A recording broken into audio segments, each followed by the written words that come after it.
Sejumlah rumah warga di Kecamatan Baruga, Kota Kendari terendam banjir Senin kemarin. Banjir diduga akibat luapan sungai Wanggu yang tidak dapat menampung debit air hujan yang terjadi sejak beberapa hari terakhir. Curah hujan yang cukup tinggi selama 3 hari di Kota Kendari membuat sungai Wanggu meluap sehingga sejumlah rumah warga di Kecamatan Baruga terendam banjir setinggi 1 meter.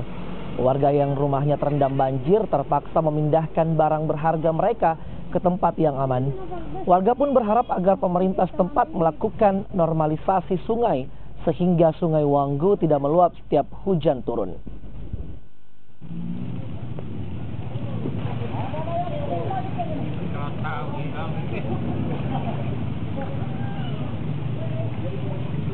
Berapa deh? Jam 1? Jam 1 malam? Jam 1 malam? Jam 1 malam. Karena saya bangun jam 2 sudah ada air.